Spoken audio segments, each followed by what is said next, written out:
Buenas tardes a todas y a todos. Soy Alejandro Pachila y en nombre de la Casa de Rusia en Buenos Aires les doy la bienvenida. Agradecer a los presentes,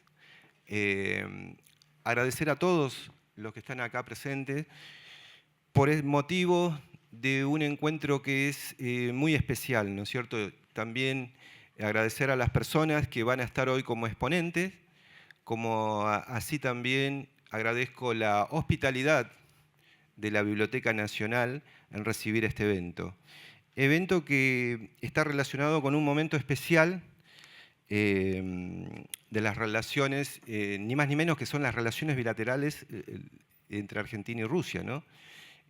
Oficializadas allá por el 22 de octubre de 1885, cuando en esos momentos en la Argentina estaba gobernada por Julio Argentino Roca y en el Imperio Ruso en esos momentos reinaba el zar Alejandro III.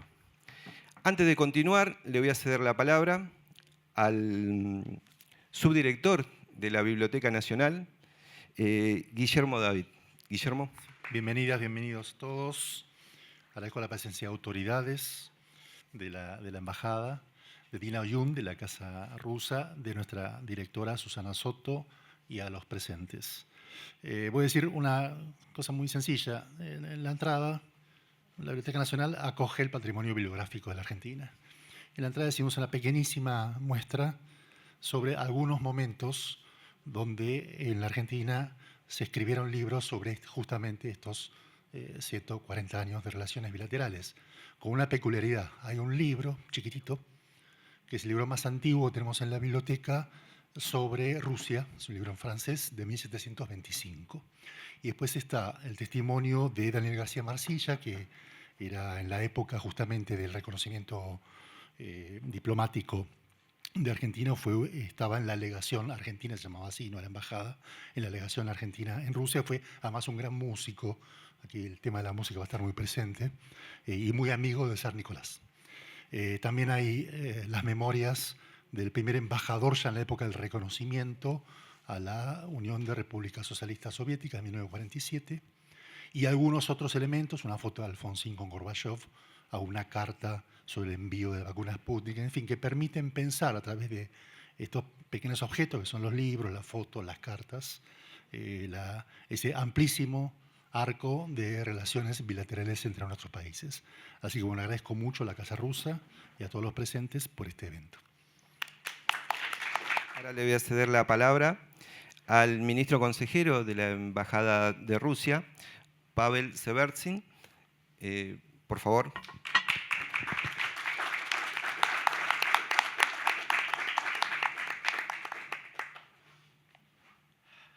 Muchas gracias. Muy buenas noches a todos, estimadas autoridades de la Biblioteca Nacional, estimada señora directora, estimados investigadores y historiadores, organizadores de esta jornada, Casa de Rusia, señora Dina Oyun.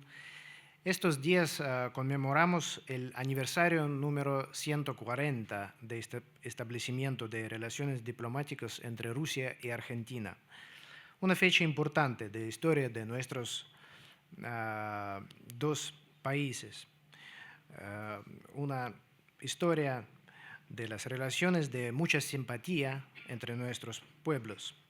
Y sin Alexander Ionin es imposible imaginar esta larga historia. Es una pieza clave en los lazos. Geográficamente, nuestros países siguen siendo lejanos, pero la gran personalidad de Alexander Ionin, un destacado diplomático, viajero, investigador, historiador, escritor, ayudó a acercarnos mucho más. Seguimos de 140 años para muchos años en adelante y seguiremos investigando la gran herencia que nos dejó Alexander Ionin. Muchas gracias. Ahora le voy a ceder la palabra a la directora de la Casa de Rusia, Dina Oyun.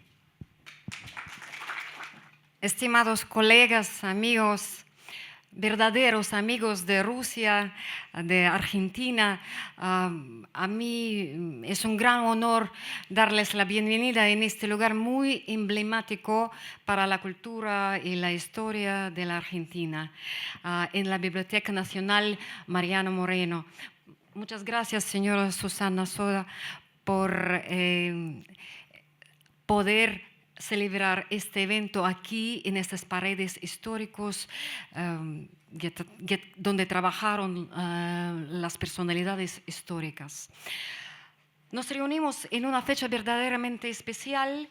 Este año celebramos 140 años desde el establecimiento de relaciones diplomáticas y este aniversario nos invita a mirar hacia atrás con orgullo y hasta hacia adelante con esperanza. Durante este siglo y medio de historia compartida, nuestros países han construido un diálogo profundo y respetuoso, basado en la amistad, la cooperación y la curiosidad mutua. Muchos hombres y mujeres, diplomáticos, científicos, escritores, médicos, han contribuido para el fortalecimiento de los lazos bilaterales. Entre ellos merece como ministro consejero Pablo Zavarzin ha dicho, merece un recuerdo especial Alexander Ionin, un pionero en los estudios, en los conocimientos de América del Sur. Él prácticamente abrió América del Sur para Rusia. Y desde aquel entonces seguimos trabajando, fortaleciendo los lazos entre nuestras dos naciones. Este evento también nos brinda la oportunidad de rendir homenaje a otro aniversario centenario de la diplomacia popular. A lo largo de este siglo, Rusia ha desarrollado una tradición única de diálogo cultural y humanitario con los pueblos del mundo, promoviendo la cooperación, el entendimiento mutuo y respeto por la diversidad cultural. La apertura de esta exposición que ha mencionado, sobre que ha mencionado el señor David Guillermo, esto es no solamente contemplar los documentos, pero también sentir la profundidad de nuestros lazos, porque sí, en la exposición hay un libro muy antiguo del siglo XVIII. Cada carta, cada fotografía, cada firma nos habla sobre el pasado y también sobre el futuro, que tenemos que trabajar mucho para continuar este trabajo. Permítanme expresar mi sincero agradecimiento a nuestros colegas argentinos, primeramente a la Biblioteca Nacional Mariano Moreno, a la Embajada de Rusia en Argentina, a nuestros disertantes, a nuestro moderador de hoy, Alejandro Pachila, a todos los que hicieron posible esta actividad. Gracias a su colaboración e entusiasmo, hoy podemos contemplar no solo los documentos de la historia, sino también los rostros de la amistad entre Rusia y Argentina. Y nuestra actividad se llama La historia en personalidades. Y les deseo de parte de la Casa Rusa un intercambio fructífero. Gracias. Bueno, decirles también que en este marco se están haciendo una serie de jornadas también durante toda esta semana en el marco de los 140 años de relaciones bilaterales entre Rusia y Argentina. Como dijo recién la directora, se trata de hacer un recorrido histórico desde aquellas épocas y también antes, porque también antes ya había algún tipo de relación, ¿no es cierto? La oficialización recién llegó el 22 de octubre de 1885. Para continuar con este manantial de datos, por lo que vi, va a haber un manantial de datos con respecto a las personalidades que han contribuido a esta profundización de los lazos de amistad, tanto políticos como económicos y sobre todas las cosas culturales. Como así tampoco olvidarme de decir, si bien hacemos una retrospectiva desde el pasado para venir al presente, ustedes son el presente, ustedes son las personas que están contribuyendo a esta profundización de diálogos y de relaciones entre Rusia y Argentina. Y así que es un honor que estén todos acá presentes y vamos a continuar. Para continuar, ahora vamos a pasar un video en el cual el doctor en historia Sergei Brilev, que es el presidente del Instituto Bering Bellinghausen para las Américas, hace un análisis sobre el embajador zarista Yunin, primer historiador ruso en Argentina. Por favor.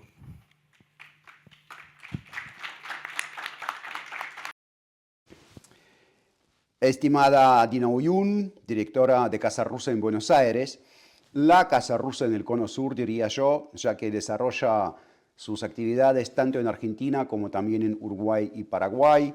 Autoridades, damas y caballeros, amigas y amigos bonaerenses con quienes nos encontramos cuando fue la última vez que yo estuve en Argentina, septiembre, agosto. Antes que nada, felicidades. Felicidades por el mismísimo hecho de haber lanzado este proyecto dedicado al señor Ionin, cuya figura es bien conocida en el ámbito político, diplomático, cultural, académico de este país, Rusia, de donde les estoy saludando, pero creo que el planeta Ionin, el planeta, merece estar ahí, en el cielo público sudamericano. ¿Por qué? De esto voy a hablar, pero antes que nada creo que debo explicar quién soy yo para que ustedes entiendan mejor algunas de mis idiosincrasias.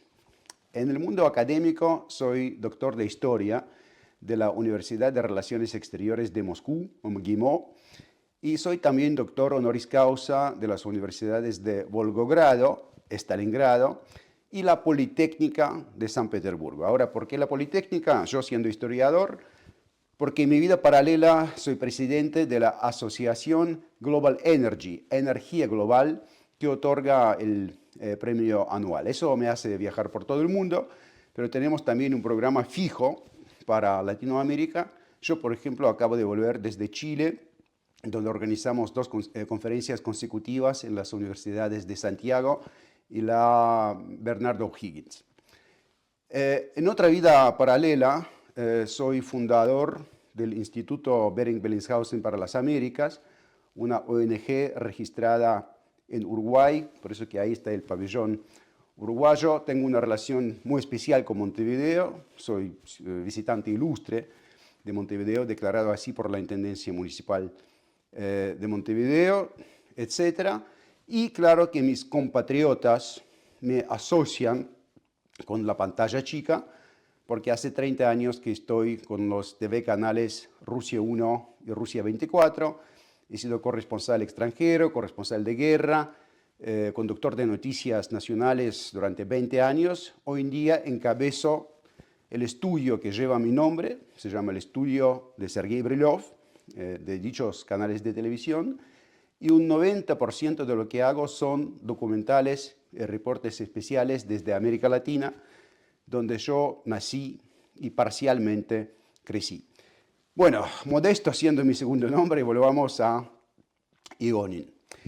En primer lugar, ese caballero viajó por Sudamérica, lo que para el siglo XIX ya es un logro. Pero claro que viajó no como turista, viajó como embajador imperial ruso allá. Cabe subrayar la palabra imperial. Lo que pasa es que desde los comienzos del siglo XIX, cuando llega la emancipación sudamericana, y hasta los fines del siglo XIX, el imperio ruso, siendo una monarquía, tenía sus dudas. Era considerado sospechoso el republicanismo, por lo cual la corona rusa prefería mantener relaciones diplomáticas con otras coronas, lo que en el caso sudamericano significaba que la única embajada rusa que había estaba en a Cidade Maravilhosa, la capital brasileira, Río de Janeiro, Brasil siendo en ese momento un imperio, una monarquía. No obstante, es el señor Ionin, siendo diplomático, quien sí establece relaciones diplomáticas desde Brasil, viajando desde Brasil, relaciones diplomáticas con Argentina, con Uruguay y con Paraguay, entre otros. ¿Por qué? Ahí viene mi primera nota al pie, digamos. Yo como periodista estoy armando ahora un documental sobre otro viajero ruso, el famoso espía soviético Iosif Grigulevich, quien viaja por Sudamérica en 1945. Y en su reporte, que envía al centro, a Moscú, dice que si uno viaja por Sudamérica, debería viajar o con dólares estadounidenses o con pesos argentinos, porque son las dos únicas monedas universalmente aceptadas en cualquier parte. Yo obviamente a mis amigos argentinos les deseo que el peso argentino vuelva a aquella altura, pero el rol de peso a mediados del siglo XX refleja la historia de unos 70, 80 años en que Argentina llega a aquel apogeo. Habrá otros, pero llega a aquel apogeo. Entonces, la nueva fuerza económica y política de Argentina y de algunas otras repúblicas sudamericanas les obliga prácticamente al imperio ruso buscar alguna forma de acercamiento. El objetivo para Ionin, el objetivo número uno, obviamente, Argentina. Pero, y ahí viene otra nota al pie. Estoy seguro de que muchos de ustedes han volado desde Buenos Aires, sea Ezeiza o Aeroparque, a Carrasco, el aeropuerto internacional de Montevideo. Ahí, durante los últimos 2-3 minutos del vuelo, antes del aterrizaje, han visto una isla que está frente a la costa uruguaya rioplatense, donde está la pista. Aquella isla es Isla de Flores, que a fines del siglo XIX era el lugar de la cuarentena para la fiebre amarilla.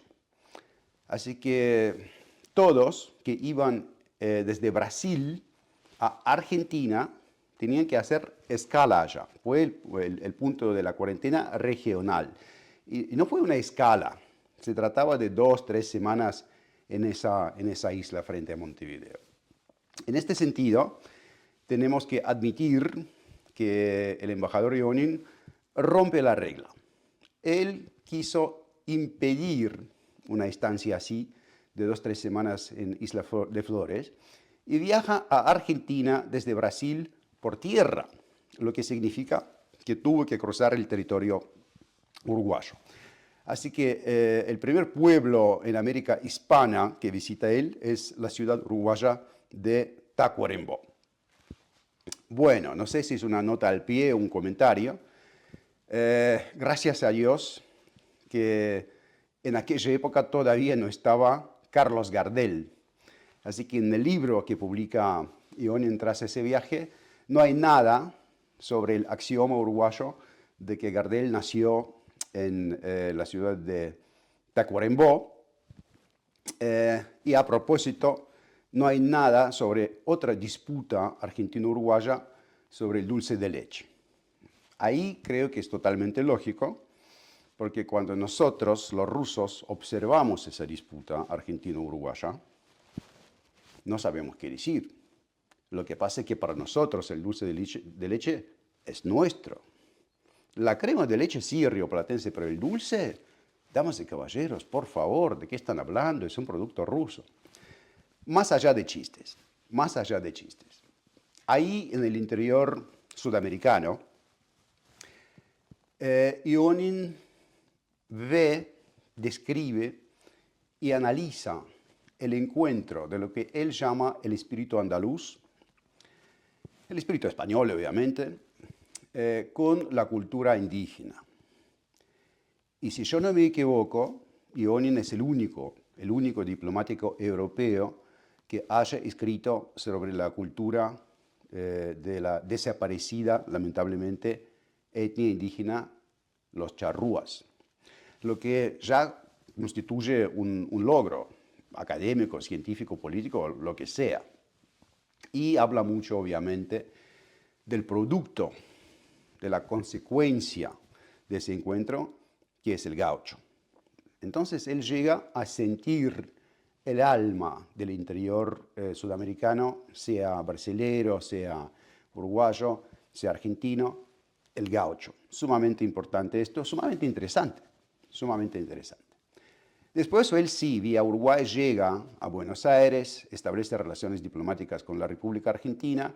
Ya sé que su conferencia, nuestra conferencia, se llama Rusia-Argentina, así que no profundizo ese tema porque estoy seguro de que van a hablar mucho sobre todo esto, la coyuntura política argentina del siglo XIX, etc.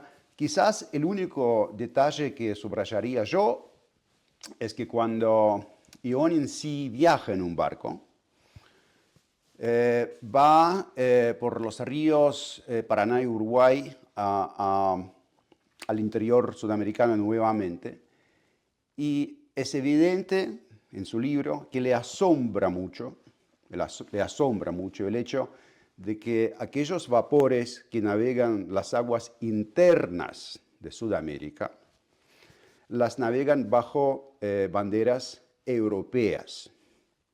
Todos conocemos la historia, entendemos por qué, pero le asombra este hecho.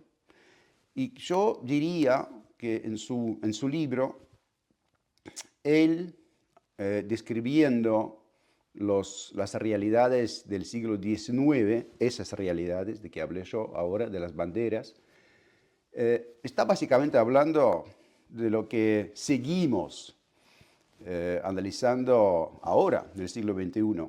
El balance tan delicado entre los intereses económicos y la soberanía. Yo diría que esto es un legado más de Ionin, algo que me hace pensar en él como un pensador, un analista contemporáneo, o por lo menos cuyo legado es absolutamente relevante. Ahora, ya que nuestra conferencia es llevada a cabo por Casa Rusa en Buenos Aires, que repito, desarrolla sus actividades tanto en Argentina como también en Uruguay y Paraguay, voy a mencionar un par de cosas sobre ese viaje de Ionin desde Buenos Aires en ese vapor a Asunción. Bueno, lo que dice él, lo que escribe él sobre las consecuencias de la guerra de la Triple Alianza son cosas verdaderamente tristes y amargas, y con razón. El público ruso no sabía mucho sobre esa guerra, y entre paréntesis no sabe mucho hoy. Sí, los diarios rusos habían escrito algo, pero básicamente el conocimiento era muy superficial. Así que aquellos que querían saber más lo supieron leyendo el libro de Ionin, también es un logro para su época. Pero igual, hablando de todo esto, siendo monárquico, teniendo sus dudas sobre el republicanismo, es otra cosa, es otra época. Él sí, hablando de las repúblicas vecinas sudamericanas, llega al sentimiento, quizás no a conclusiones fijas, pero al sentimiento de que la fórmula de esa relación entre las repúblicas vecinas podría ser algo diferente. Yo no me atrevo a exagerar, no digo que Ionin fuera el impulsor de Mercosur, pero sintió esto. Y también es sorprendente, interesante, y nos hace volver a su legado. En fin, les deseo una conferencia fructífera e interesante, no tan solo para nosotros, sino también para ese estudiante de hoy, el estudiante argentino que quiere saber más sobre Rusia, el estudiante ruso que quiere o quiera saber más sobre Argentina. En ese sentido, creo que sí, ese proyecto lanzado por Casa Rusa en Buenos Aires es súper interesante. Bien, ¿cómo termina uno un discursito así, con nos vemos. Así que sí, guardo el íntimo deseo de volver más temprano que tarde a ese gran país que es la República Argentina y encontrarme con ustedes presencialmente, como quien diga ahora tras la pandemia. Muchas gracias, hasta luego y nos vemos. Bueno, continuamos. Seguimos con esto que recién acaba el expositor, ¿no? Como decía, de esto de ir y que generalmente en la Casa de Rusia también uno lo tiene presente, ¿no? Esas coordenadas que desde el presente vamos al pasado, después volvemos al presente y proyectamos para el futuro, ¿no?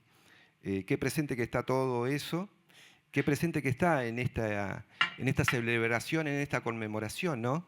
De los 140 años de relaciones bilaterales entre Argentina y Rusia, más allá de las oscilaciones que puede tener cualquier tipo de relación, ¿no? Pero bueno, continuamos. Ahora le voy a ceder la palabra a Guillermo Stamponi. Él es doctor en Relaciones Internacionales, licenciado en Música.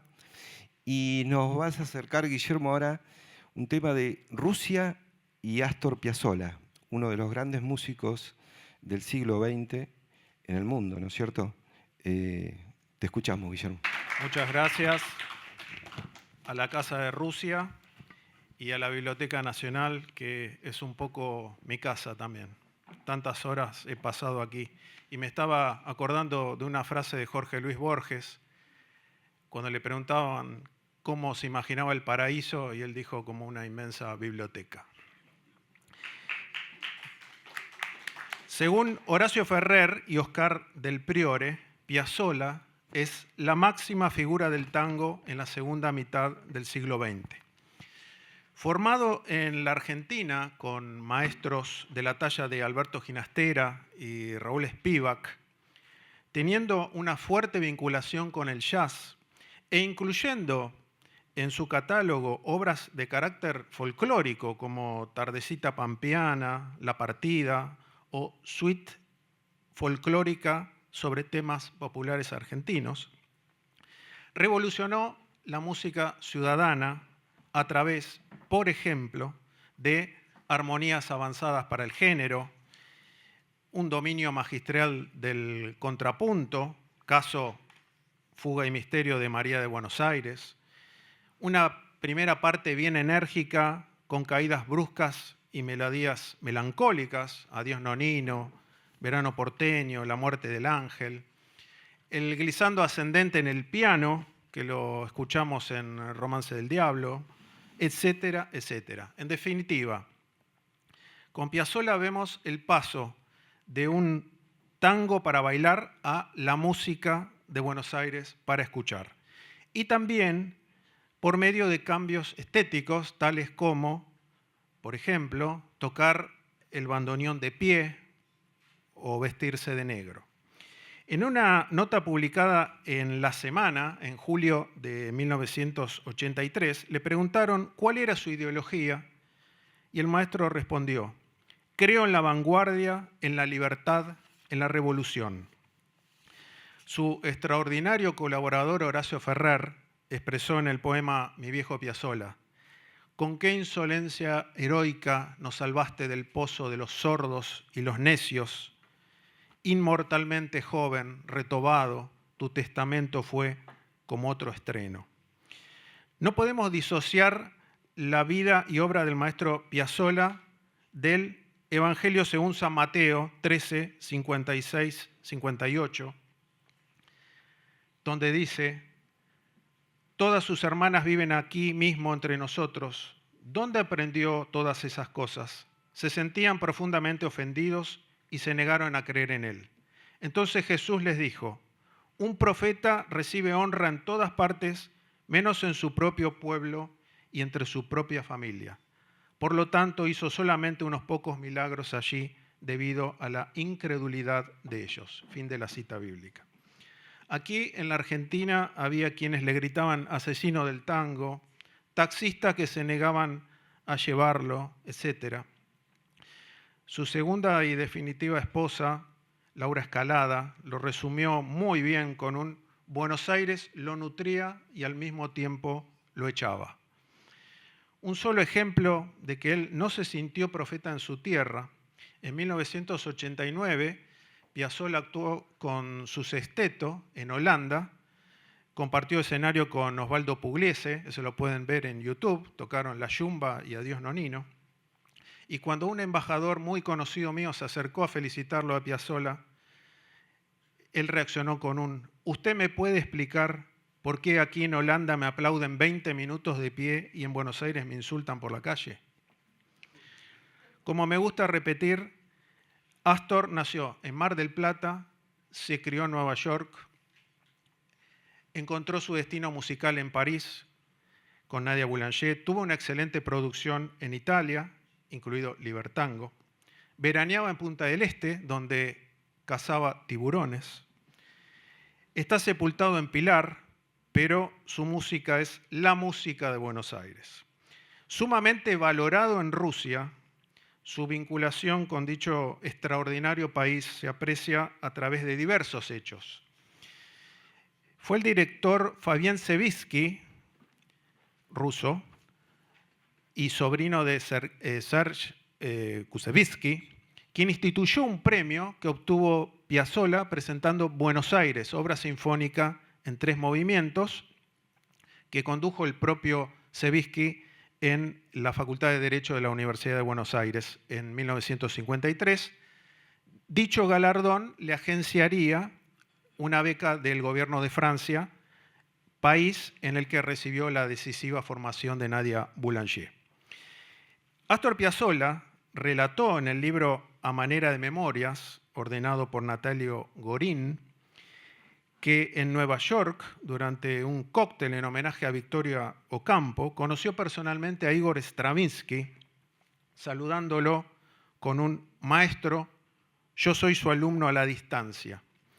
La consagración de la primavera había sido la obra de cabecera durante los estudios con Alberto Ginastera.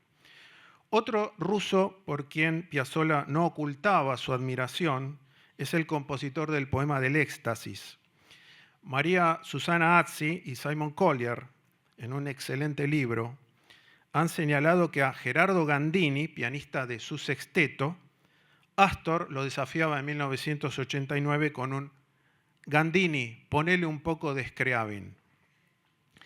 En La Opinión de enero de 1980 se informó que Astor Piazzolla, quien aguardaba le envíen los libretos desde la entonces Unión Soviética, compondría durante ese año una obra para el Teatro Bolshoi de Moscú, calificándola de una de las más importantes de su carrera y a estrenarse en la temporada siguiente.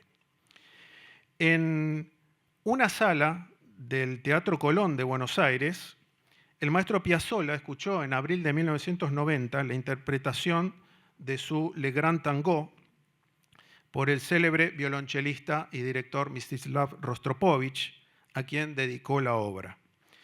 En un artículo de Armando Rapallo, publicado en Clarín en julio de 1994, se transcribieron las siguientes palabras del notable marplatense: componer para Slava Rostropovich fue una real responsabilidad, ya que sabía que los rusos sienten de corazón al tango. No es cuestión de haber nacido en la Argentina para sentir al tango. Es simplemente música y Slava es la música. Podemos escuchar un fragmento de Le Grand Tango por Rostropovich. Bueno, no lo tenemos. Tras actuar en el Festival de Ikalinen, Finlandia, Piazzolla efectuó en junio de 1990, junto con su esposa Laura Escalada, una pequeña excursión por la entonces Leningrado. Fundamental en la divulgación de la obra de Astor Piazzolla en Rusia fue el desempeño del bailarín Julio Boca, quien en junio de 1985 obtuvo la medalla de oro en el Concurso Internacional de Ballet de Moscú. Boca y Raquel Rossetti, premiada como mejor partener, interpretaron a Buenos Aires con coreografía de Gustavo Molayoli. Según el diario La Nación, del 27 de ese mes, mereció ovaciones en el Bolshoi por parte de los 2.200 espectadores. Era la primera vez que se bailaba tango sobre ese escenario. Los artistas repitieron dicha composición en la capital rusa en 1988. El mismo periódico, en su edición del 16 de marzo, resaltó que la música y la coreografía deleitaron y sorprendieron al público moscovita, que los aplaudió efusivamente y les arrojó flores. El documental Julio Boca en San Petersburgo, grabado en marzo de 1996 en los teatros del Hermitage y Mariinsky, incluyó Piazzolla en concierto. En marzo de 2008 se realizó en la siberiana ciudad de Barnaul el primer concurso internacional Libertango, cuyo jurado integró la señora Laura Scalada de Piazzolla. Cuando estuve en Rusia en 2008 y hablaba con la gente sobre Piazzolla, todos me mencionaban Libertango. ¿Conocés Libertango? ¿Te gusta Libertango? Hasta que pregunté por qué la popularidad. Yo sabía del concurso Libertango, pero era algo que iba más allá. Y una persona me dijo, en muchos colegios se lo utiliza como timbre para el recreo, cosa que no sabía yo. Vamos a ver un video de Libertango bailado en Rusia.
Otro destacado difusor en Rusia de la música del maestro Astor Piazzolla es el excelente pianista y mejor persona Mario Parmisano.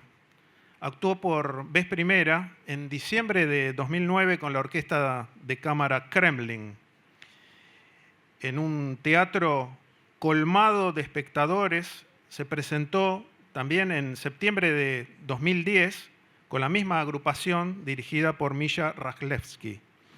Y ahí pudieron escucharse Café 1930, Chiquilín de Bachín, Michelangelo 70, Nightclub 1960 y Cita, de la suite troiliana. Vamos a escuchar ahora Verano porteño.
Esto es típico de la música de Piazzolla. La primera parte enérgica, como les decía, y la caída brusca, la melodía melancólica.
En marzo de 2010 tuvo lugar en el Teatro Colón de Mar del Plata un concierto de gala en el marco del hermanamiento de esa ciudad con San Petersburgo.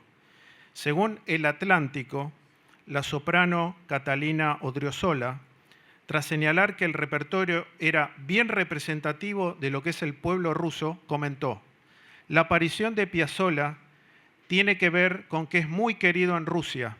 El tango en general es muy estimado allá. Por eso elegimos dos de sus composiciones que recorrieron el mundo entero. Además, este es el mes de su aniversario. Fin de la cita. Y el pasado 15 de septiembre se publicó en el diario Clarín una nota titulada La cantante rusa que se le animó a Gardel y a Piazzolla en el Teatro Colón, refiriéndose a la mezzo Aygul Akhmedchina. Perdón la autorreferencia, pero para su director y para mí es un honor Dios mediante, y según nos informaron, el próximo 18 de noviembre se proyectará en la Biblioteca de Literatura Extranjera de Moscú el documental Sintiendo a Piazzolla que realicé con el cineasta Pablo Ro y que distribuye Euroarts. Y ya para ir finalizando, afirmó la productora discográfica Vera Brandes que Astor era lo mismo que su música, totalmente apasionado, lleno de amor, ternura, humor, dramatismo, sufrimiento, alegría, intensidad, emoción, físico y espiritual al mismo tiempo, tan impredecible como la vida misma. Fin de la cita. Emblema de la cultura del trabajo y la perseverancia, el maestro Piazzolla decía, un poco de inspiración y mucho de transpiración. Y en lo que respecta a aquello que representa la música de Piazzolla, como la de muchos geniales músicos rusos, ¿no? La función reparadora del arte. En Internet encontramos infinidad de comentarios, como el de un tal Eduardo Águila, me gustaría conocerlo, a una versión en YouTube de Romance del Diablo. Piazzolla, siempre que recurro a ti, acaricias mi corazón y deja de llorar. Gracias por todo el alivio. Respetuosa y cariñosamente yo lo llamo el farmacéutico musical, porque tiene música para que todo aquello que cuerpo y alma nos pidan. Para recargarnos de energía, Libertango, Michelangelo, el final de La Camorra 3. Para serenarnos, Sleeping, Tanti y Prima. Para limpiarnos interiormente, Romance del Diablo, Canto de Octubre, etc. Y respecto de lo que es buena música, alguien definió a la buena música como aquella que penetra en el oído con facilidad y abandona la memoria con dificultad. De acuerdo con esto, y más allá del efecto que en cada uno genere la música de Piazzolla, nadie puede negar que la suya es muy buena música.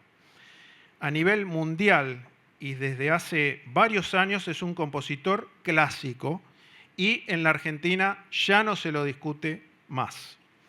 Sin duda, la obra del maestro Astor Piazzolla constituye un pilar fundamental para el acercamiento de nuestros dos países. Muchas gracias. Novedoso algunas cosas para mí, pero la verdad que todo súper enriquecedor.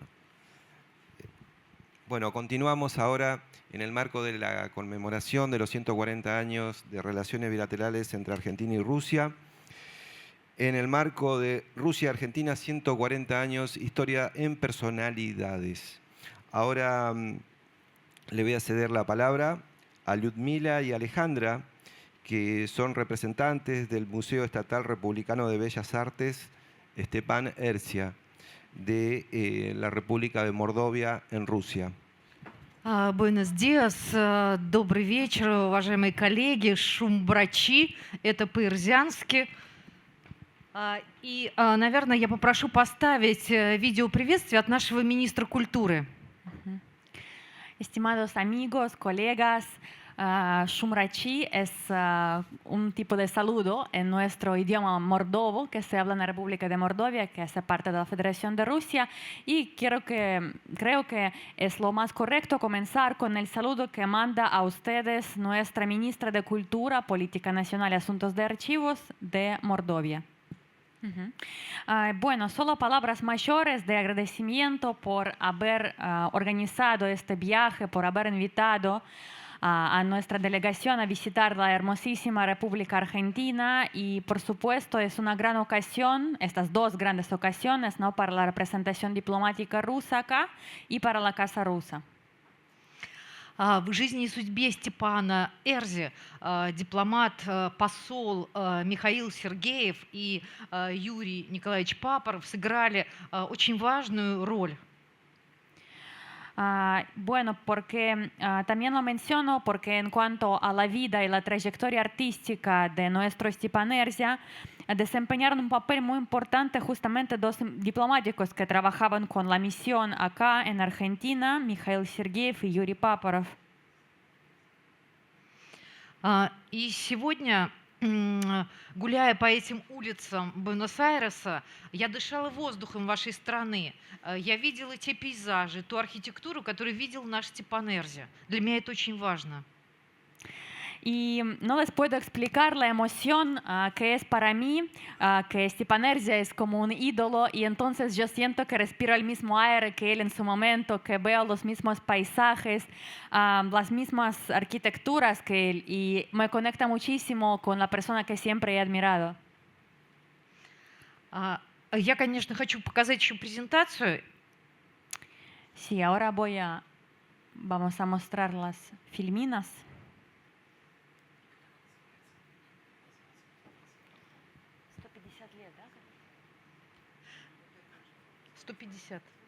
150 лет Эрзи.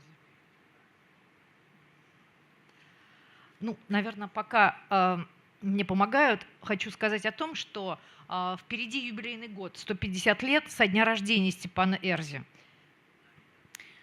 Sí, quiero destacar que justamente el próximo año celebramos 150 aniversario de Stepan Erzia. Мы готовимся к этой юбилейной дате и, конечно, делаем большое количество мероприятий, программ составляем. Сделан уже оргкомитет. Y por supuesto es como una tarea número uno para todos nosotros a nivel nacional. Hacemos todo un tipo de eventos de gran envergadura. Это произойдет 8 ноября следующего года. El 8 de noviembre del próximo año justamente se cumplirán 150 años. Следующий слайд. Uh-huh. И мы придумали, что это будет ровно 150 мероприятий к 150-летию Эрзи. Y se nos ocurrió que justo tienen que ser 150 eventos en el marco de 150 años. Следующий слайд. Много лет мы сотрудничаем с Государственным русским музеем города Санкт-Петербург. Именно они передали нам более 200 его произведений. И, конечно, это аргентинский период творчества. Muchos años estamos colaborando activamente con el Museo Ruso de San Petersburgo y justo ellos nos donaron, nos entregaron la colección, más de 200 obras, por supuesto, la mayoría de cuales corresponde a la etapa argentina de su creación. Выставка пройдет под названием «Всероссийский транзит Степан Эрзя». La exposición se llamará El tránsito pan-ruso de Erzia. И по праву ее откроет Русский музей в Санкт-Петербурге, затем Государственная Третьяковская картинная галерея Москва и затем наш город Саранск, Мордовия, наш музей. Y va a ser en 3 etapas. Lanzará en San Petersburgo, en el Museo Ruso, luego en la Galería Tretiakov, famosa de la capital de Rusia, luego en Saransk, en nuestro museo que lleva el nombre de Erzia. Следующий слайд. Следующий слайд. И, конечно, мы много говорим о сохранении коллекции, о работе наших реставраторов. Это очень важно, сохранить скульптуры, которые выполнены Эрзи в дереве. Это Кебрачо, Альгаробо, Урундай. Y, por supuesto, cuando hablamos de su creación, no es una cosa menor recordar cómo podemos preservar y restaurar ese tipo de trabajos únicos que él hacía, el primero en el mundo con tales tipos de madera dura como quebracho, algarrobo y urunguy. Следующий слайд. Прекрасная работа Бетховен из собрания Русского музея. Aquí pueden ver una parte de colección de San Petersburgo, es el retrato de Beethoven hecho de madera. Это такой кусочек Аргентины у нас в России. Es como una gran parte de Argentina en Rusia. Это так же, как я сегодня почувствовала кусочек России здесь, и для меня Аргентина оказалась такой открытой, доброжелательной страной, с удивительными людьми. Es como aquí a veces también como tropezo en los rincones rusos de Buenos Aires y no me deja de sorprender la calidez y la curiosidad de los argentinos. Me siento muy bien recibida. Следующий слайд. Его прекрасный автопортрет 1947 года. который имеет название «Еще тоска». И именно, наверное, с созданием этого автопортрета началась та большая работа по его возвращению в Россию. Este trabajo es bastante emblemático, se llama por un lado Autorretrato y por otro lado Angustia. Fue hecha en el año 1947 y ahí se comienza a hablar de su regreso a la patria. Следующий слайд.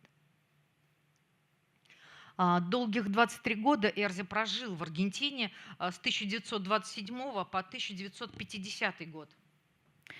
Bueno, Ercia justamente vivió en Argentina una parte importante de su vida, 23 años vivió en estos suelos, desde el 1927 hasta 1950.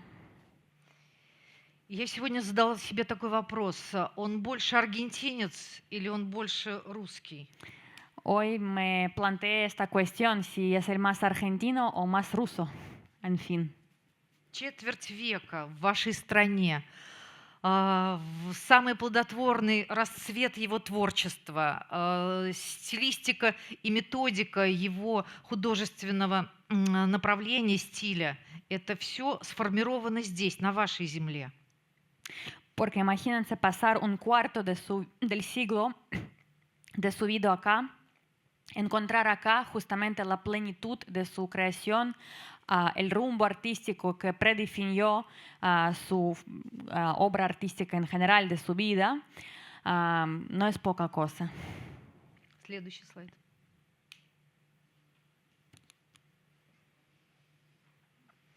Так выглядел Эрзи перед приездом в Аргентину. Это Париж, Франция, 1926 год. Bueno, esto es el periodo anterior en Francia, el inseparable de su pipa en el año 1926.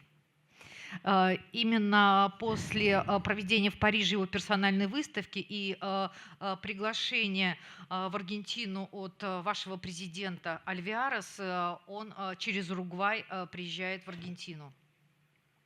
Bueno, es justo ahí cuando en una exposición personal que organizan en París, él recibe una invitación oficial de parte del presidente de aquel entonces, Alvear, que bueno, justamente le organiza la visita a Argentina y a través de Uruguay llega a estas tierras. Следующий слайд. В 26 году состоится премьера балета о творчестве Степана Эрзи, одного из итальянских современных режиссеров. Bueno, justo por el aniversario que celebramos el próximo año, un director importante del arte italiano moderno se propuso a crear un ballet inspirado en las obras de Erzi. Следующий слайд.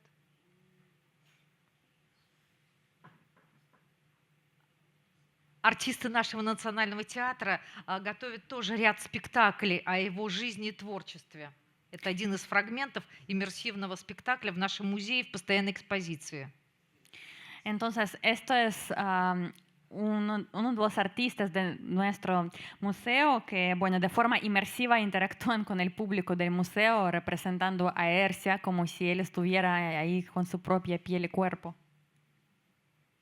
Следующий слайд. Также готовится коллекция костюмов по национальным мотивам этно-арт-театр Варма. También se prepara como una serie de trajes en homenaje a las raíces étnicas nacionales de nuestra región. Состоится большой фестиваль «Шумбрат Эрзи», наших искусств, национальных культур всего Приволжского федерального округа, ну и, конечно, большого количества городов России. Bueno, y también se realizará una fiesta folclórica nacional que se llama Шумбрат Эрзи a nivel regional y también en diferentes ciudades también de otras regiones.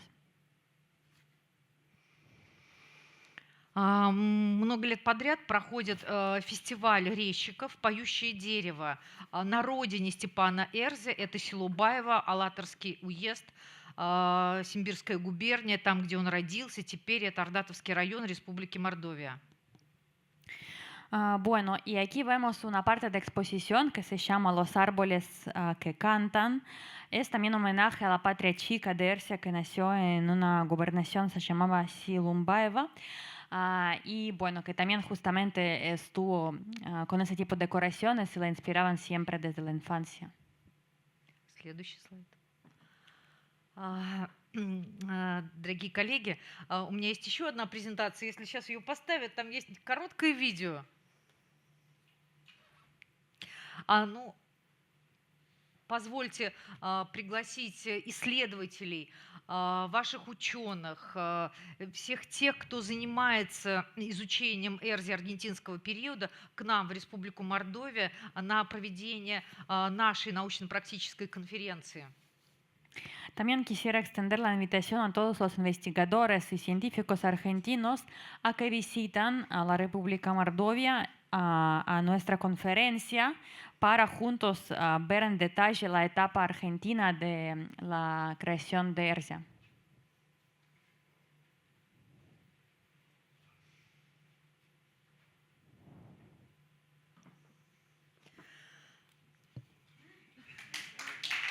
Спасибо. Muchas gracias.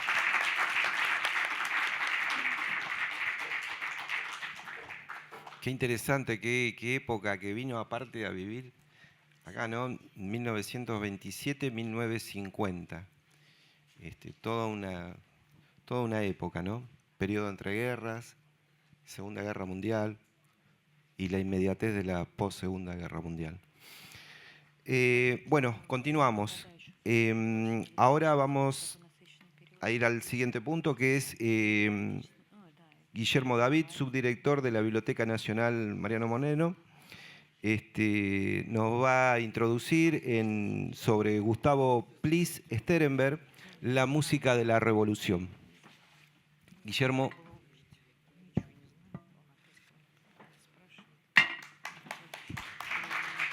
Bueno, nuevamente muchas gracias. Voy a leer. Michel Foucault, el filósofo francés, describe a Don Quijote como un largo grafismo flaco. Fue lo primero que pensé cuando Gustavo Plis Sterenberg, con sus casi 2 metros de altura y una sonrisa perenne enmarcada en un rostro de niño triste que contradecía su edad, se presentó en el Museo Histórico de Bahía Blanca que yo dirigía. Era el otoño de 2005. Hacía algo más de un año que él estaba a cargo de la Orquesta Sinfónica, que ensayaba en el piso de arriba, y acababa de publicar su libro Montechingolo, la mayor batalla de la guerrilla argentina. Desde aquel primer apretón de manos nació una amistad con Gustavo que duró hasta su muerte.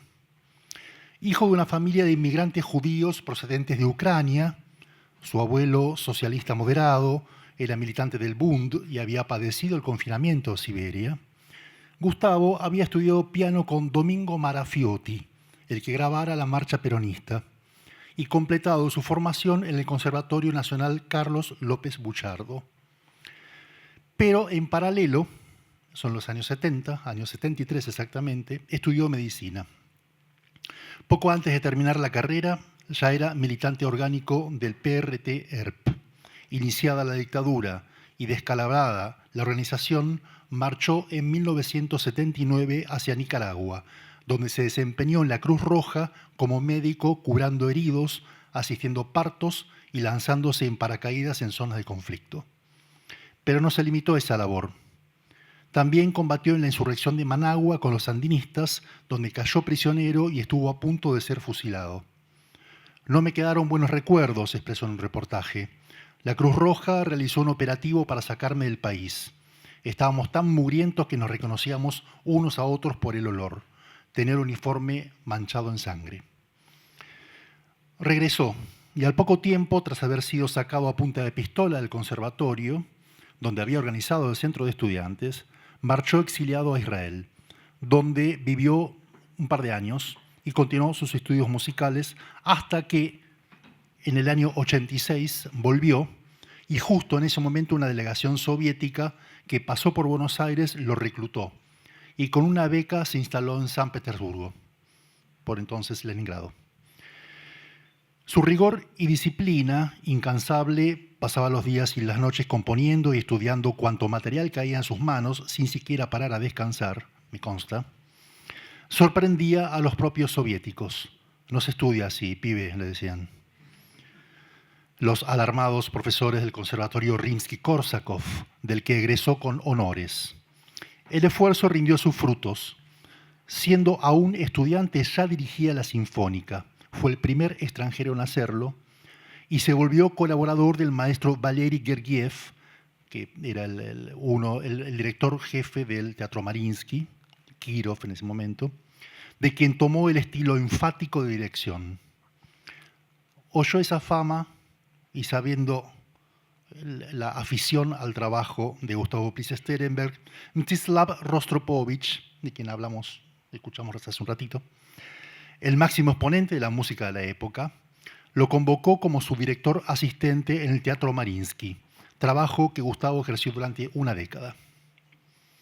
Discípulo de Dmitri Shostakovich y Sergei Prokofiev, Rostropovich había retornado a la Rusia de Gorbachev tras su exilio en Estados Unidos, a donde había marchado por su solidaridad con Solzhenitsyn en los años 60.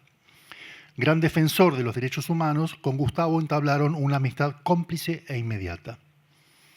Gustavo Plis dejó un libro inédito de conversaciones con el maestro Rostropovich, repleto de historias increíbles sobre las vicisitudes de los músicos en la Rusia socialista, como por ejemplo la de Sostakovich componiendo sus obras en el techo del Teatro Bolshoi, donde había sido destinado a trabajar de bombero durante los bombardeos alemanes por sus opiniones contrarias a Stalin, que lo había premiado en el 51. En los viajes que Gustavo Plis realizado por el mundo preparando la orquesta para el maestro Rostropovich, comenzó un trabajo detectivesco, ubicar a los sobrevivientes del PRTR para tomarles testimonio y narrar su historia. Decidió enfocarse en el episodio del asalto al batallón Domingo Viejo Bueno de Montechingolo, sucedido en la Navidad del 75, que acabó en desastre y fue el preludio del fin. Durante años dispuso en una habitación en Rusia un plano a escala donde iba acumulando papelitos en cada punto sobre el que tenía un dato. A tal hora, tal policía dijo tal cosa. A las 10:05 tal otro le respondió. Con la minuciosidad y la precisión que su oficio de músico le había brindado, compuso la que acaso sea la más impresionante reconstrucción de un episodio histórico setentista, escrito en la forma de una sinfonía coral, en la que las voces, los actos heroicos, la nobleza y la miseria de algunos de sus protagonistas, así como los horrores de la represión, dibujan un panorama que explica con suficiencia la época, sus fulgores, sus lógicas desmesuradas y el final trágico. Pero en víspera de la caída de la Unión Soviética, la vida era muy difícil en San Petersburgo. En algunas ocasiones, Gustavo tuvo que dirimir cuerpo a cuerpo, su preparación militar incluía artes marciales, la disputa por una botella de leche comprada a la madrugada en el mercado negro con 30 grados bajo cero para alimentar a su primer hijo.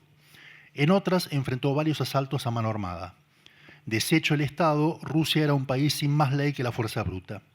No obstante, la catástrofe también tenía sus ventajas.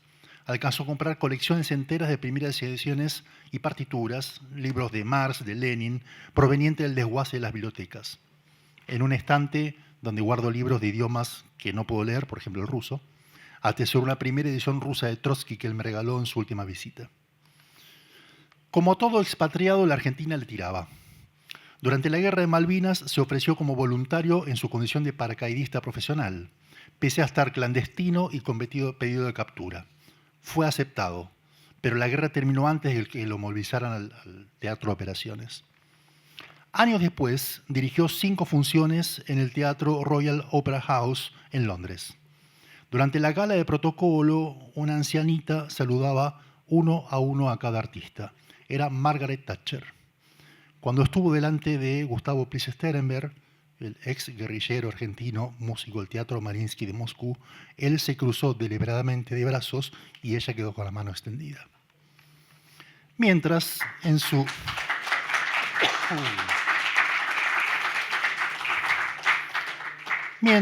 su ir y venir a través del Atlántico, se unió a las campañas internacionales por los derechos humanos apoyado por el propio Rostropovich. De a poco comenzó a volver con un objetivo muy específico, comprar información a represores, dispuestos a entregar documentación por unos $. En el living de su casa de Bahía Blanca colgaba una bandera de Vietnam, algunas fotos con traje de miliciano, por allí hay alguna me parece, o paracaidista, y sobre la mesa una pistola que siempre tenía a mano. Y es que desde sus varios regresos al país, nunca dejó de padecer amenazas o intentos de asesinato, como cuando fue a acompañar a Ernesto Sábato en la entrega del informe de la CONADEP en 1984.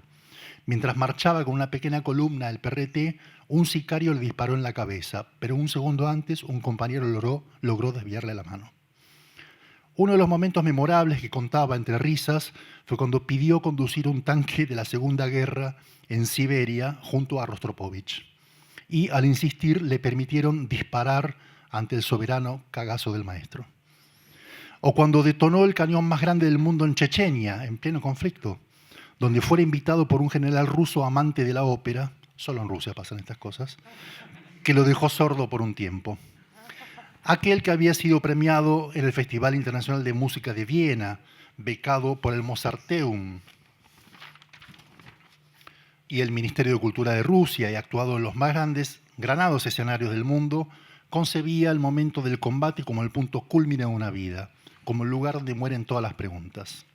Entre 2004 y 2006, Gustavo Prince-Sterenberg dirigió la Orquesta Sinfónica de Córdoba y, en paralelo, la de Bahía Blanca y la de Mariinsky. Iba y venía a San Petersburgo, como nosotros vamos a La Plata, para desempeñarse luego en la de San Juan. Y cada tanto volvía a Rusia para dirigir la de Mariinsky. A partir de entonces, nuestros encuentros se restringieron a mails y algunas llamadas telefónicas. Yo le había presentado su libro y escrito alguna reseña, y cada tanto cambiábamos información sobre cuestiones vinculadas a los derechos humanos.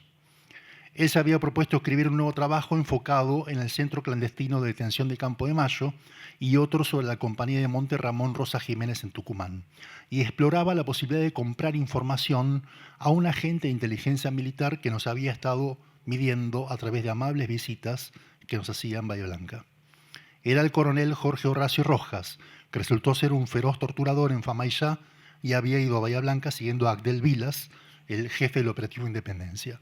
Bajo sus órdenes participó en interrogatorios en el campo de concentración La Escuelita. Terminó preso. El 9 de julio de 2007, el día que nevó en gran parte del país, al terminar de dar el discurso inaugural del Congreso de Filosofía de San Juan, me doy vuelta, se abre el telón y aparece Gustavo, de frac. Nos fundimos en un abrazo antes de que con su batuta hiciera sonar el himno nacional argentino. Ni él ni yo sabíamos que nos íbamos a encontrar en esa circunstancia tan extraordinaria. Durante 15 años vivió afectado por una versión atroz del mal de Parkinson, que le dificultaba ejercer su oficio.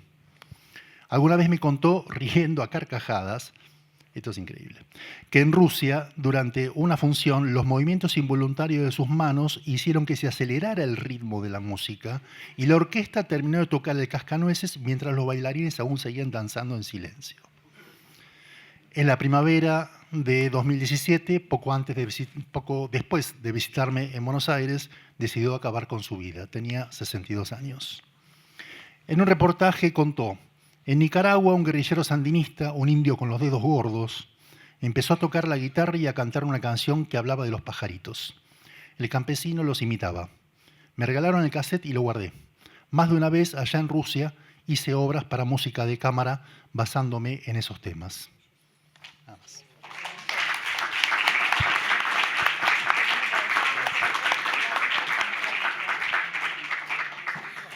Bueno, como podrán escuchar, ver,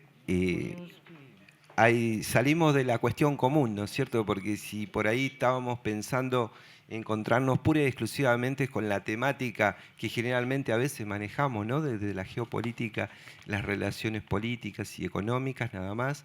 Estos son ejemplos de otras cuestiones que hacen a la profundización de las relaciones bilaterales, ¿no es cierto? Que tiene que ver más con los pueblos. Bueno, ahora le voy a ceder la palabra a Valeria Pititsina, consejera cultural de la Casa de Rusia en Buenos Aires, ganadora de un concurso literario internacional, y ella nos va a poner en órbita de la amistad, así es el título, Yuri Gagarin y Lolita Torres. Bueno, ¿qué decir? Bueno, Yuri Gagarin, creo que no sé, todos sabemos quién es, el primer hombre en el espacio, alguien que de verdad es como el prócer del planeta Tierra. Y bueno, a pesar de que para nosotros, claro, se asocia con un éxito total, la realidad es que en 7 o 8 minutos que él pasó en órbita, sucedieron 11 situaciones de emergencia. Es como un milagro, la verdad, que él volvió sano y etcétera, y que pudo atender todos estos desafíos, todas estas desprolijidades, o sea, la espontaneidad de Yuri, la inteligencia también de reaccionar en el momento, es algo increíble. Y bueno, hubo algo más que lo inspiró y le ayudó muchísimo. Bueno, él está ahí con su típica sonrisa. Por supuesto, todo el mundo en la Unión Soviética quería ser cosmonauta y quería ser el primero, ¿no? Y entre diferentes rasgos, también siempre los entrenadores que les preparaban, los médicos, los psicólogos, destacaban que Yuri tenía una gracia de como que tener buenas relaciones con todo el mundo. Y como que incluso esto, a pesar de su, o sea, con condiciones también de su salud y los demás, esto era como una ventaja que le destacaba muchísimo y que cuando le mandaron justamente pensaban que si va a ser éxito, este va a ser la persona que va a agradar a todo el mundo, porque es como imposible tener mala onda de parte de Yuri. Entonces, bueno, следующий slide, ¿можно? Bueno, no solo recordarles, ¿no? Porque a veces se habla de la carrera espacial como si fuera como a la par, pero si vemos los logros, digamos, los primeros descubrimientos en cuanto al espacio, podemos ver ahí solo datos puros, ¿no? Sin ningún invento, cómo fue el cronograma de las cosas que acercaron a la humanidad al descubrimiento del espacio, ¿no? Primer satélite artificial, primer ser vivo en el espacio. Bueno, también aquí en Argentina siempre escucho hablar de Laika, pero no se habla mucho de Белка y Стрелка, que regresaron felices de la vida del espacio y, bueno, fueron primeros animales en la órbita. Bueno, Gagarin, seguido por Valentina Tereshkova, ¿no? La primera mujer, también Alexei Leonov, que aparte de ser gran cosmonauta, que salió al espacio cósmico, que también tenía era también pintor, o sea, también aparte como cosmonautas eran personas de todo el mundo y tenían varias carreras a la vez. Y bueno, también aterrizaje en Venera, ¿no? Y ahora pensar que en 66 ya aterrizábamos en Venera. Bueno, es solo como un recordatorio. Bueno, podemos seguir. Y así como una forma de cuestionario para que ustedes supongan algunas preguntas más fáciles, otras más difíciles. Por ejemplo, ¿cómo piensan? ¿Quién fue la primera persona que recibió a Yuri al aterrizar? ¿Dirigente de la URSS, Khrushchev, su esposa y su hija, o una anciana quien lo tomó por un extraterrestre? Primera opción. Segunda opción, esposa y hija. Sí, lógico, ¿no? ¿Y una anciana? Bueno, ya saben todo. Sí, es verdad, porque él aterrizó a 600 kilómetros del lugar donde debería aterrizar inicialmente. Y entonces una señora del campo, o sea, comenzó a rezar, pensó que es un monstruo. Y entonces él quitó el casco y dijo, no, no, mamá, soy soviético, decía. Y ahí se le pasó el susto. Bueno, la próxima pregunta. Claro, Gagarin tenía muchos admiradores, ¿no? Era la verdad la celebridad de su época a nivel mundial. Entonces, ¿cuál era el recuerdo que se quedaban la gente que lo encontraba? Primera opción, botón de su traje, autógrafo en el libro que escribió sobre viaje a Cosmos o grabación del clamor, famoso que él gritaba, «Поехали», adelante. ¿Qué podría ser de esto? Primera opción. Segunda opción, autógrafo en el libro. Ajá. Y grabación del clamor de la multitud. No, difícil, ¿no? Bueno, la verdad que fue botones. Como que simplemente atrapaban y se quedaban con una parte del traje de Gagarin. Y el pobre Yuri siempre llevaba aparte aguja y él mismo se cosía después. Y más tarde dijo, no, voy a dejar de usar abrigos, voy a andar así nomás sin botones porque se resultaba difícil. Pero sí, ahora algunas familias soviéticas guardan con mucho cariño ese tipo de souvenir. Ajá. Bueno, vamos con la próxima. Bien, Gagarin visitó muchísimos países, entre cuales Inglaterra. Inicialmente era visita como para reunirse con el sindicato de plomeros, porque, bueno, de la Unión Soviética, pero por supuesto ingleses quisieron aprovecharlo y sacar así ventaja política, se lo organizaron un recibimiento en el Palacio Buckingham, y entonces él almorzó con la reina Isabel. ¿Y qué pasó ahí? Bueno, ¿qué parte del protocolo se rompió?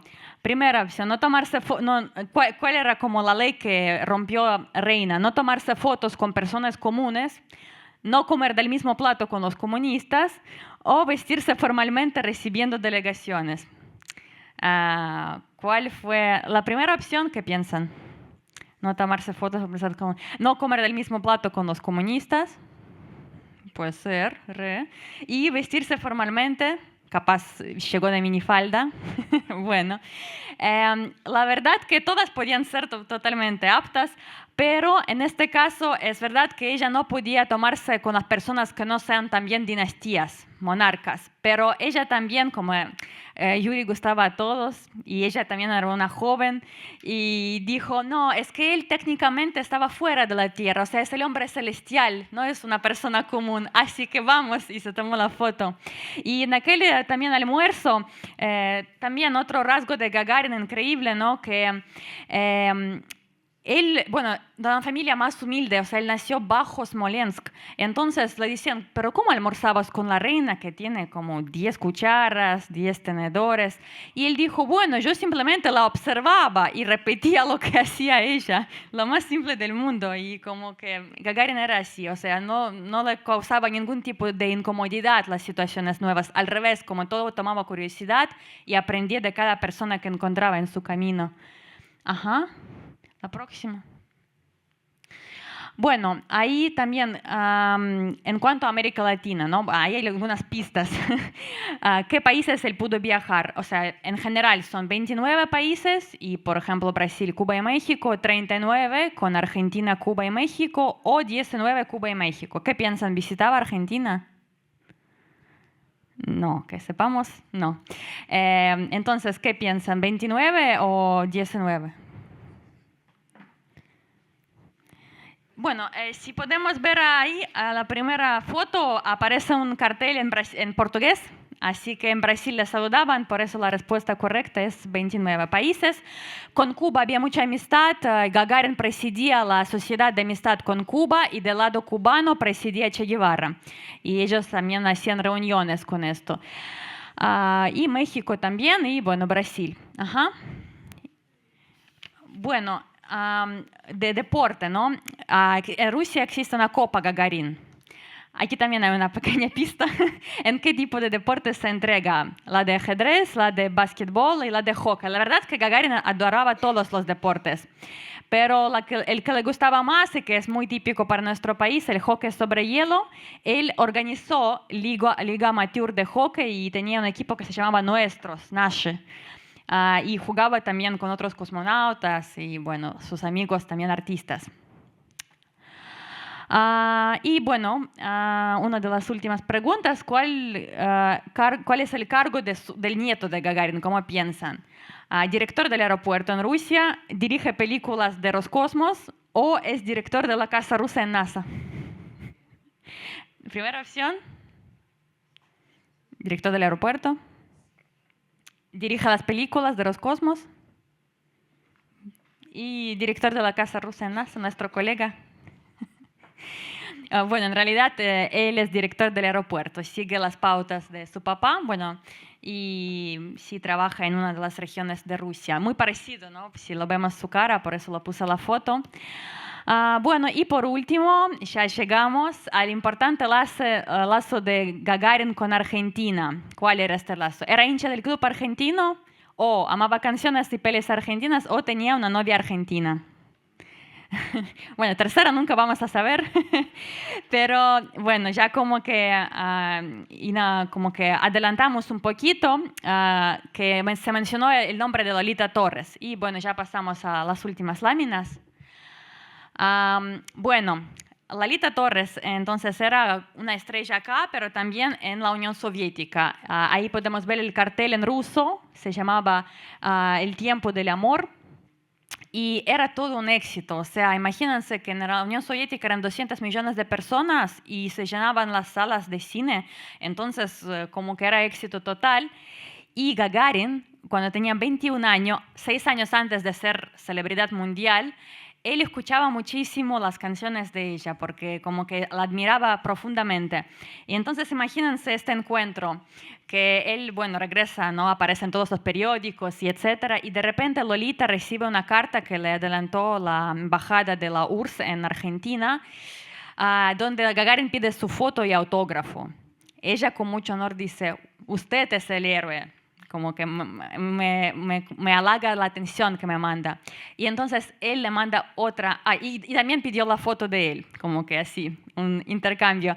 Y entonces él le responde, no soy ningún héroe, simplemente su admirador número 1. Y ella como que quedó como derretida por las palabras. Y al próximo año llega a Moscú al Festival de Cine con su esposo. Pero Gagarin se acerca a ella y dice, un honor para mí, como que saludarla en persona. Y entonces después ella contaba en sus diarios que reapareció un churro, Yuri Gagarin. Así que este es un lazo de verdad. Bueno, y también otro halago que le hizo, enorme, digamos, es a nivel nacional ya, porque él le comentó que escuchaba sus canciones incluso antes del vuelo espacial. Y cuando preparaba y estaba allá, en su mente se escuchaban las canciones de estas películas argentinas. Y entonces dice, por eso la primera música que viajó al espacio fue argentina, dentro del mente de un cosmonauta soviético. Así que ambos pasamos, por eso llamé como la presentación esta breve como órbita de amistad, porque la verdad que la cruzamos juntos, el arte argentino y la ciencia rusa. Así que, bueno, gracias por la atención. Ahora le voy a ceder la palabra a Alejandra, que también es miembro del Museo Estatal Republicano de Bellas Artes Степан Эрзя de la República de Mordovia. Добрый вечер. Я постараюсь не особо задержать, все уже устали. Но, тем не менее, необходимо познакомить, мы считаем, что необходимо познакомить как можно больше людей с нашим гениальным скульптором Степаном Эрзей, чье 150-летие мы будем отмечать в следующем году. Buenas tardes, voy a tratar de ser breve, pero no pasaba de contar más, adentrarse en la vida de nuestro genio Stepan Erzia, que también pasó la vida en Argentina, y también el próximo año, como ya comentamos, celebramos su 150 aniversario. Я надеюсь, что текст не очень разойдется с картинкой, но если что, вы все равно поймете. Bueno, voy a tratar de que mi relato acompañe a las imágenes. Микеланджело с берегов Волги, русский Роден, мордовский самородок. Так писала мировая пресса о гениальном скульпторе Степане Эрзи. Bueno, la prensa internacional se refería a Erzia como Rodin de las orillas de Volga o Michelangelo, incluso ruso. В метрической книге церкви Покрова Пресвятой Богородицы села Ахматово, к которой была приписана деревня Баева, есть запись о рождении и крещении третьего ребенка в семье мордовского крестьянина, который впоследствии станет гениальным скульптором Степаном Эрзей. Bueno, una iglesia de la población que donde él nació está registrado como un tercer hijo nacido en una familia de campesinos. Но до этого случится очень много совершенно неожиданных и удивительных событий в жизни мордовского мальчика. Y bueno, la vida de un pibe de Mordovia van a pasar muchos eventos curiosos. Мордва в XIX веке живет в краю густых лесов, широких степей, тысяч озер, неторопливых рек. Mordovia está llena de lagos largos, poéticos del siglo XIX, ¿no? Hablamos que la vida es muy tranquila y sin apuro. Также плавные мордовские многоголосные песни, размеренные движения женщин, создающих своими руками уникальные вышивки и украшения.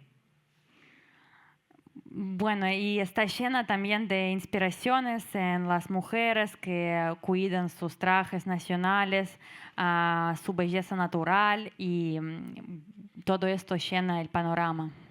Точно удары мужицкого топора, из-под которого возникают затейливые узоры на наличниках или сундуках-парях. Y también se puede observar los diseños en las ventanas hechas en el estilo rústico de madera que decoran las casas. В этой атмосфере формировались жизненные принципы Степана Нефёдова, который впоследствии стал Эльзей, а национальная самобытность стала главным фактором творческого становления. Bueno, entonces esto es lo que formó los principios o los valores en la vida de Степан Нефёдов, que esto es su nombre original ruso, que predestinó la idiosincrasia de este artista. Начальные вехи пути, церковно-приходская школа, учеба и работа в иконописных мастерских и события, перевернувшие всю его жизнь. Él comenzaba trabajando en diferentes lugares religiosos y después también como escribano, y después pasaron cosas que le llevaron a su rumbo artístico. Национальное достояние России – знаменитая Нижегородская ярмарка. Среди ее организаторов были Савва Мамонтов и Савва Морозов, среди посетителей Николай II.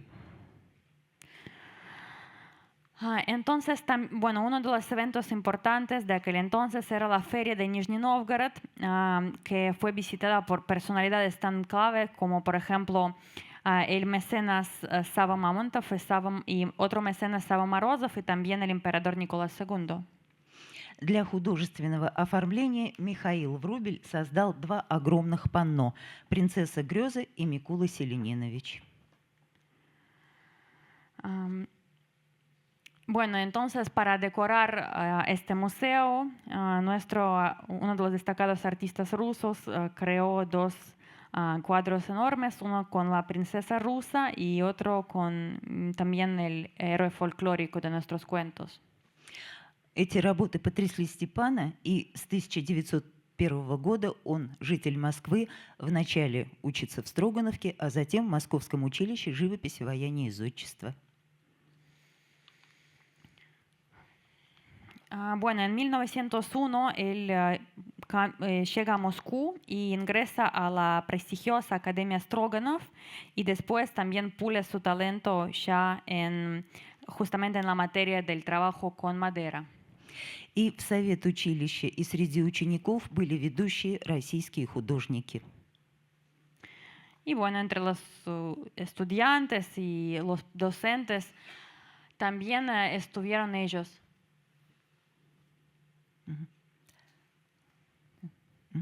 В 1905 году Степан делает фотоснимки для газет «Русское слово», и все, что видит и чувствует, намертво впечатывается в память и сердце, чтобы потом отразиться в творчестве.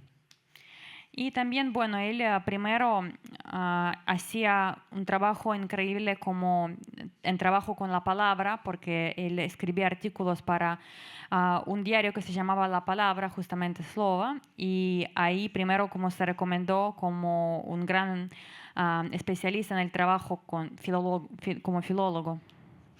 Итальянский аристократ, фотограф-любитель приглашает Эльзю в Италию. Без знания языка, практически без денег, он уезжает туда. Bueno, y su talento de verdad que brillaba en varias esferas del arte, y hizo que el aristócrata italiano le invita a él, que no tenía ni recursos ni manejaba el idioma italiano, y viajó así nomás por invitación de este aristócrata. Созданные в итальянский период работы «Тоска», «Сеятель», «Кассец», «Поп» получили потрясающие отзывы в зарубежных газетах.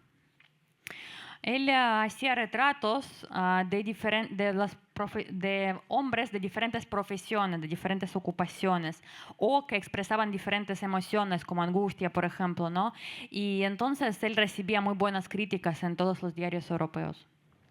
Судьбоносное знакомство с инспектором художественных музеев Ломбардии помогло Степану Дмитриевичу впервые выставиться.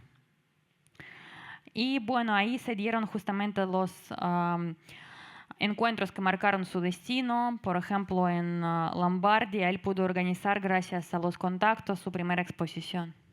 С художественной выставки в Милане началась его мировая слава. Y con su exposición en Milán ya arrancó su gloria internacional. Осенние салоны и частные галереи Парижа, международные выставки в Венеции, Ницце, Риме, Мюнхене, Лондоне, на которых представлены Распятый Христос, Каменный век, Беспокойство, Марта, Агриппина. Скульптор – непревзойденный мастер психологического портрета. Y bueno, ahí entonces ya comienza a ser alguien demandado en Venecia, París, Alemania, en diferentes países de Europa, en diferentes lados, así como que recopilaban mucha arte y sus trabajos también destacan siempre una carga psicológica que define su estilo. Потрясает работа «Последняя ночь» осужденного перед казнью. Эта вещь была предназначена не привлечь, но жестоко ошеломить внимание публики, пишут газеты. Por ejemplo, uno de los trabajos se llama La última noche del condenado antes de su muerte y muchos periódicos destacaban que él no quería atraer la atención simplemente a su trabajo, sino como que llevar a la gente a reflexionar sobre ciertas cosas. Скульптору подвластен любой материал, камень, цемент, гипс, но особенно им любим карражский мрамор. La verdad que el escultor tenía facilidad en el trabajo con muchos tipos de materiales, pero su favorito siempre ha sido mármol. Любой художник, как правило, с восторгом принимает революцию как символ обновления.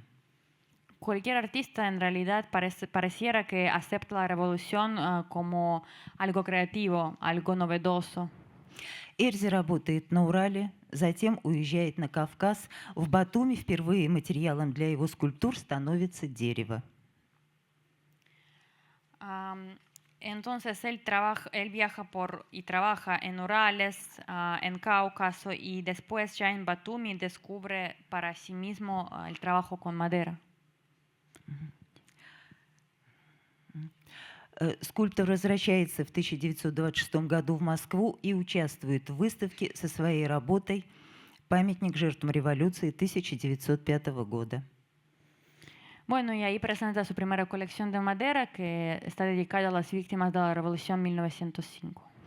В газете «Правда» Луначарский писал: «Выставка была богата. Она показала мне новое лицо, которое глубоко меня заинтересовало, мало оцененного у нас, но уже имевшего громкое имя за границей, мастера Эрзи». Uno de los críticos, Lunacharsky, decía, por ejemplo, que él vio un rostro nuevo en esta serie de obras que incluso ya se observaba antes en el exterior. На волне успеха Эрзи получает разрешение на выезд из СССР с целью устройства выставки скульптуры и укрепления художественных связей. Y bueno, de ahí Erzi llega a ser embajador del arte ruso en el exterior para consolidar los vínculos culturales. На выставках в Париже приходит приглашение от президента Аргентины Марсело Туркуата де Альвеара, и в письме к Луначарскому Эрзи так описывает свое прибытие. Bueno, y ahí justamente en Italia surge la invitación del presidente Alvear, y así describe Эрзи sus primeros días en Argentina. Встретили меня здесь очень хорошо. Моя выставка открывается в начале июня. Приехали мы в Монтевидео очень скромно, не имели даже визы на въезд в Аргентину, но пресса уделила столько внимания, что теперь получаем приглашение на все торжества. Me recibieron bien. A Montevideo llegué, ni siquiera tenía visa, pero la prensa ya habló tanto de mí que el problema consular ya no estaba ahí y comencé a ser recibido en todos los lugares importantes. Первая выставка прошла в зале Общества друзей искусства на улице Флорида. En la calle Florida se sucedió mi primera exposición en Buenos Aires. На открытии был президент, который всю жизнь ценил потом маэстро, как стали называть Эрзю в Аргентине. Y en la inauguración estuvo presente el presidente mismo, que hasta a finales de sus días era gran apreciador del trabajo de Erzia, al que llamaba maestro. Наш вечный странник, очевидно, продолжил бы свое путешествие, но произошло главное событие в жизни каждого художника – встреча со своим материалом. Capaz de seguiría viajando por el mundo, pero pasó algo que siempre pasa en la vida de grandes artistas. Él por fin encontró su material. Кебрачу, Альгаробу, Урундай, Лапачу, пантеисту Эрзе дерево было особенно близко, оно было живым, с ним можно было разговаривать. Él justamente en Argentina fue que descubrió para sí mismo Quebracho, Urungay, Lapacho. Entonces él decía que este tipo de madera como que podía conversar con él, podía transmitirle algo y él podía extraer algún sentido de esta madera. Удивляет вдохновение, не покидавшее мастера никогда, художественный вкус, невероятная работоспособность и удивительная скромность. Когда известный писатель Фермин Эстрелла Гутьеррес восхитился оригинальностью работ, маэстро ответил: «Это не мое, я подсмотрел это у Бога». Y cuando la gente destacaba su talento, su humildad, su extraordinaria capacidad de trabajo y él elogiaba, él decía, no, yo no tengo nada que ver, simplemente observaba lo que hace Dios. В 1932 году Эрзя вошел в группу Пачакамак, организованную драматургом Хосе Гонсалесом Кастильо. En 1932 él llegó a ser parte del grupo creativo aquí en Argentina. Среди его знакомых Фредерико Мюллер, хозяин галереи, ведущие мастера изобразительного искусства Аргентины. Y entre ellos estuvieron los pintores destacados de aquellos tiempos en Argentina. 23 года были счастливыми для нашего скульптора, но все-таки тоска по родине не отпускала его, и в 1950 году он вернулся в Москву. Esos 23 años en Argentina fueron increíbles para su vida, pero después, extrañando a su patria, él volvió a la Unión Soviética en 1950. Имя Эрзи и сегодня продолжает сдруживать Аргентину и Россию. Очень много мероприятий, в которых принимают участие гости, представители посольства Аргентины в Российской Федерации.